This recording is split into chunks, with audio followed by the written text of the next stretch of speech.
Imagine you're competing in a race and somebody's about to run right past you. You're probably thinking, well, I can't run much faster, so what if I just hit them in the back of the head with a baton? Yeah, because if I cause a concussion, well, surely that's gonna slow them down. Hey, George, this is a crazy video that you have to see. It's unimaginable, unsportsmanlike conduct on the track. This morning, a high school track star is still recovering nearly a week after being hit on the head by another runner during a race.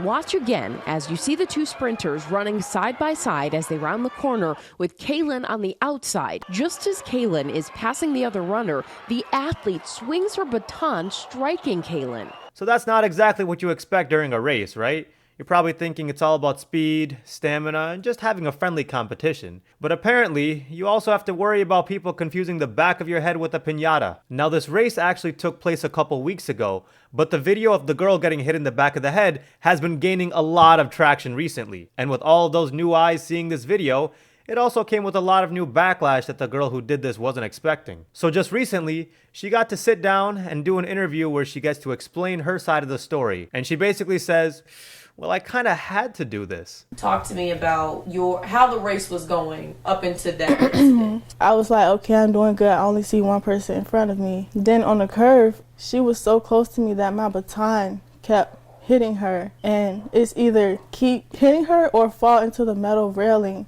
that's on the bank track. Yeah, so if you're stuck between two choices, which are either I hit you in the back of the head so that I can keep my balance, which I'm not too sure how that entirely works, or I don't hit you, I lose my balance, and I fall into the metal railing on the side. And I'm sure most people would say, well, I'm not gonna hit my own head on the railing. Why would I do that when I could just hit somebody else instead? Now, I may not be the brightest crayon in the box. I mean, I wear glasses, so I can't see things as clear as I should. But if we take a look at the incident again, I'm not sure I see any metal railing on the side that she would have fallen into. Like, it's just literally not there. Yeah, so her side to the story is not off to the best start. Okay, after a couple times hitting her, my baton got stuck behind her back like this, and it rolled up her back.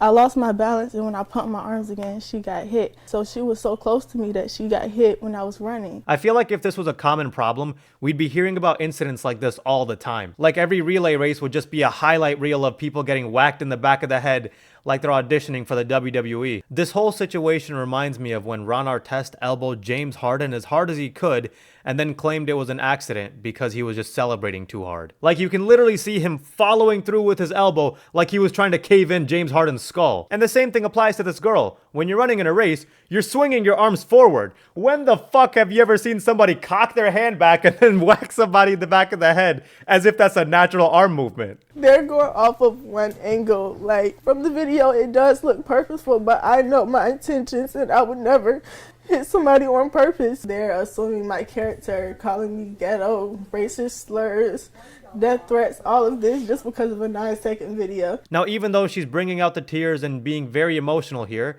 the only thing that seems believable so far is what she said at the end, which is that she's been receiving a lot of racial slurs and even death threats hurled at her. And to be clear, whether she was black, white, blue, green, purple, brown, or any other color, doesn't change the fact that hitting somebody in the back of the head with a baton is a shitty thing to do. But when you're critiquing somebody for their race, instead of critiquing them for their actions, that is by definition racist. So I do feel for her on this part. Now, the athlete who got struck in the back of the head also got a chance to speak out, and she basically said, yeah, that happened, and I didn't even get an apology afterwards. I just felt a bang on my head, and then I fell off the track immediately. The 16-year-old was later diagnosed with a concussion. The family says neither the athlete who struck Kaelen nor the other team's coaches checked on Kaelen or reached out afterwards. To see that they kept running and she not stop and check on my daughter, that was the part where I was like, it couldn't have been an accident. But as the story started to gain more traction and more people were making a big deal out of this, some people finally did apologize to the girl who got hit. Because at that point,